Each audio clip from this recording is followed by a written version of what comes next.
Bienvenue à tous, ravi de vous retrouver pour ce nouveau numéro de Paris-Saclay TV. Nous sommes à l'université de Versailles-Saint-Quentin en Yvelines.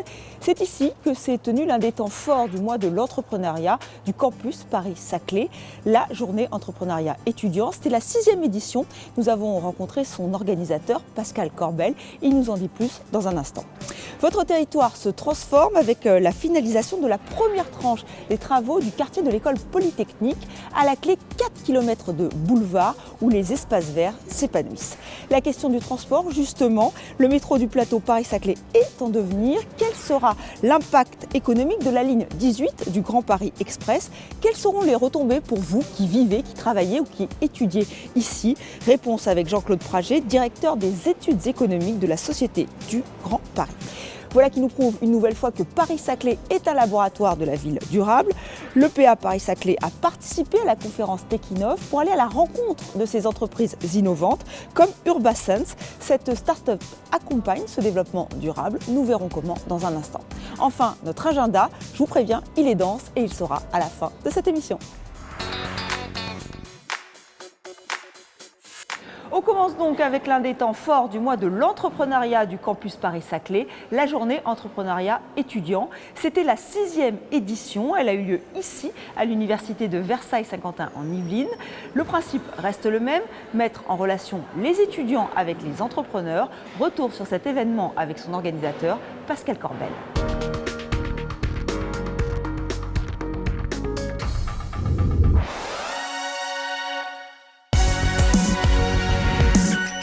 C'est la 6e édition de la journée entrepreneuriat étudiant qui se déroule cette année à l'université de Versailles-Saint-Quentin en Yvelines. Le public concerné par cette manifestation, c'est l'ensemble des étudiants qui ont un projet entrepreneurial, qu'ils soient en début de projet ou qu'ils en soient déjà à la création de l'entreprise. Le but, c'est qu'ils puissent donner de la visibilité à leur projet et avoir le point de vue de personnes aussi diverses que, effectivement, d'autres entrepreneurs, des structures d'aide à la création d'entreprises, des spécialistes, des experts et tout simplement aussi leurs collègues étudiants.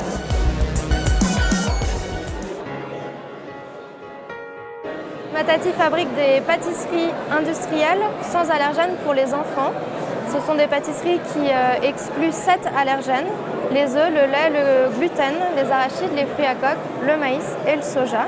Et aujourd'hui en France, il y a de plus en plus d'allergies alimentaires chez les enfants, donc c'est vraiment ce qu'on veut combattre et on veut que les enfants allergiques aient leurs produits gourmands. Les avantages de cette journée sont multiples, donc on va tout au long du salon rencontrer différents entrepreneurs mais aussi des professionnels. Suite à ce salon, on va également réaliser un pitch. Donc ceci nous permettra tout d'abord d'exposer l'idée, le projet et d'être au contact encore une fois et d'avoir des avis de nombreux entrepreneurs. Ensuite, on peut également profiter du retour de nombreuses personnes en faisant goûter les produits. Et donc on prendra toutes les critiques à la fois positives et négatives qui nous permettront de faire avancer notre prototype.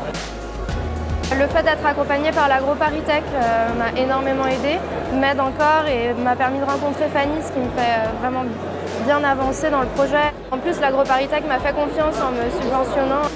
J'ai fini première du concours qu'ils ont organisé, donc ça aussi c'était un beau soutien financier et ça m'a bien aidé.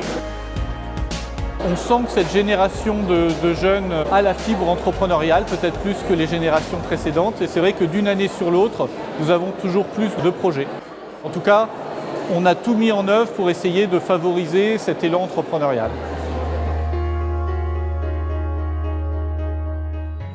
Revenons maintenant sur les travaux du quartier de l'école polytechnique, des travaux complexes avec à la clé 4 km de boulevard. Eh bien, bonne nouvelle, sachez que la première tranche de ce chantier colossal est terminée. Vous allez pouvoir bientôt les emprunter. Tout de suite, le point en images.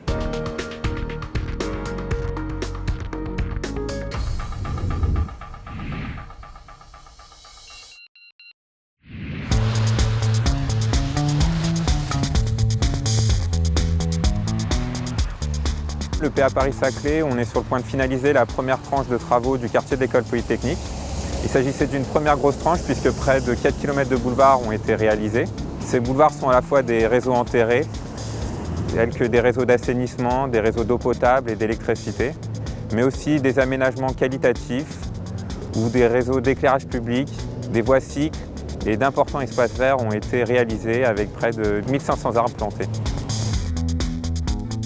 Ça a été une première tranche de travaux particulièrement complexe puisque nous avons dû faire face à d'importants travaux de dévoiement concessionnaire, à la coactivité avec d'importants travaux de bâtiments et au maintien de la circulation publique qui nous a imposé de phaser notre chantier. On vise une ouverture des boulevards pour mi-mars, coordonnée avec l'arrivée des premiers salariés EDF et la mise en service de la plateforme TCSP.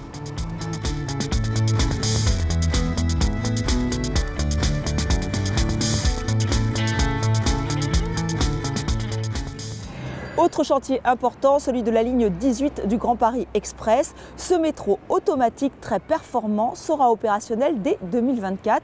Cette ligne 18 va révolutionner votre quotidien. Oui, mais comment et pour quelles retombées économiques? Élément de réponse avec Jean-Claude Prager, c'est le directeur des études économiques de la Société du Grand Paris.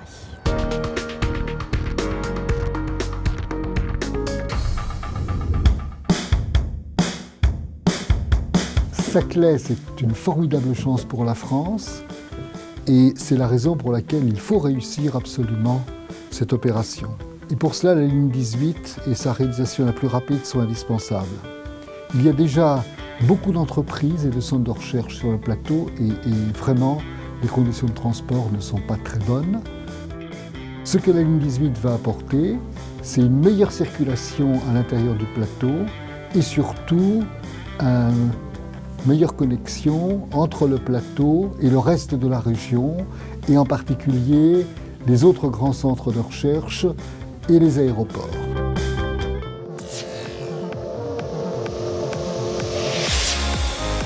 Nous lançons l'enquête publique sur le plateau de Saclay dès le mois qui vient et à la suite de cette enquête, bien évidemment, un rapport sera établi par la commission d'enquête et l'ensemble du dossier sera transféré de telle sorte que le gouvernement puisse prendre le plus vite possible sa décision après l'avis du Conseil d'État. Ensuite, les travaux vont démarrer, d'ailleurs on commence déjà à faire les premiers travaux préparatoires et nous espérons pouvoir mettre en service la ligne de Saclay en 2023-2024. Cette ligne 18, c'est une condition de la réussite de Saclay.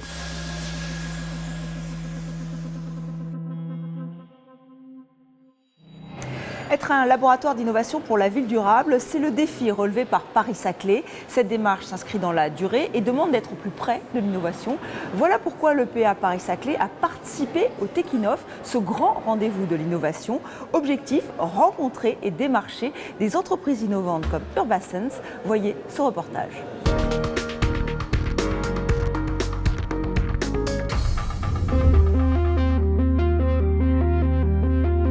Nous sommes aujourd'hui à Techinov, la convention d'affaires organisée par la Chambre de commerce de l'Essonne dédiée à l'innovation.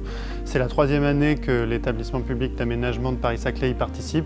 Notre présence à cet événement est naturelle puisque naturellement nous souhaitons attirer, intéresser à Paris-Saclay toutes les entreprises innovantes et nous souhaitons également collaborer avec elles pour construire la ville durable.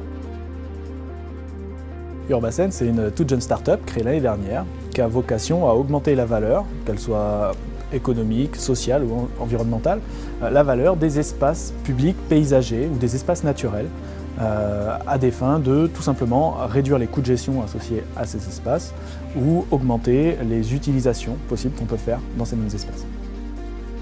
La création de la ville s'accompagne de beaucoup d'espaces de paysage, de beaucoup d'espaces verts.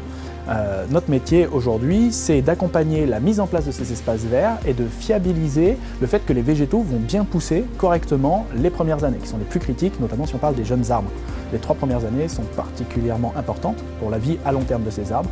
Et tout notre travail aujourd'hui, c'est d'accompagner l'arrosage, les soins qu'on apporte à ces arbres pour assurer la croissance de ces végétaux.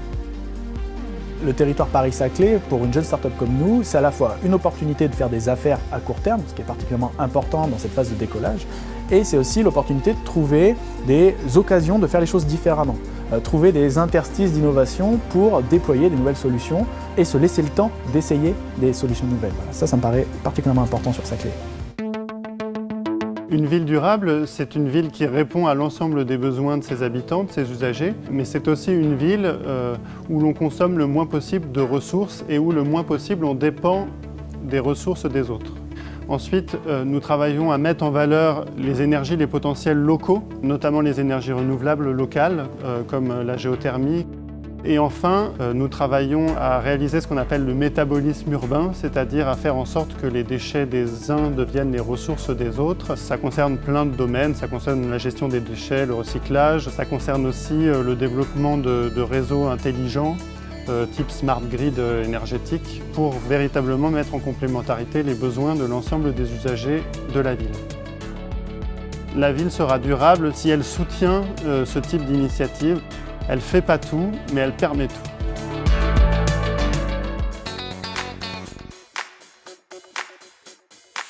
Avant de nous quitter, un coup d'œil sur notre agenda, tous les événements à ne surtout pas rater dans les semaines qui viennent. Du 15 au 18 mars déjà, l'établissement public d'aménagement Paris-Saclay sera au MIPIM, le Salon international de l'immobilier à Cannes. Et pour la première fois, l'ensemble des acteurs franciliens exposeront ensemble au sein d'un seul et même pavillon, Grand Paris. La ligne 18 du métro du Grand Paris Express, on vous en parlait il y a quelques minutes seulement. L'enquête publique sur le projet se tient du 21 mars au 26 avril 2016. Le dossier d'enquête est disponible en ligne sur le site enquêtepublique-ligne18.fr. Des permanences sont assurées par les membres de la commission d'enquête dans les 14 mairies du tracé, de Massy à Versailles. 4 réunions publiques se tiendront, vous voyez ici les dates et les horaires. Et le public pourra également déposer des avis sur une rubrique dédiée sur le site epaps.fr. Un mot du prochain comité de suivi de chantier pour le quartier de Moulon. Il se déroulera le 31 mars à 17h30 au plateau des projets au 8 boulevard du Breuil à Orsay. Mais ce n'est pas fini, les 30 et 31 mars prochains, vous avez rendez-vous à l'école polytechnique pour Parion-Saclay. Il s'agit d'un colloque sur l'histoire et le patrimoine du campus Paris-Saclay. Voilà pour cet agenda très dense, c'est la fin de cette émission. Merci à vous de l'avoir suivi. Pour rester informé, une seule adresse, epaps.fr. Restez sur TV Fil 78. À très bientôt.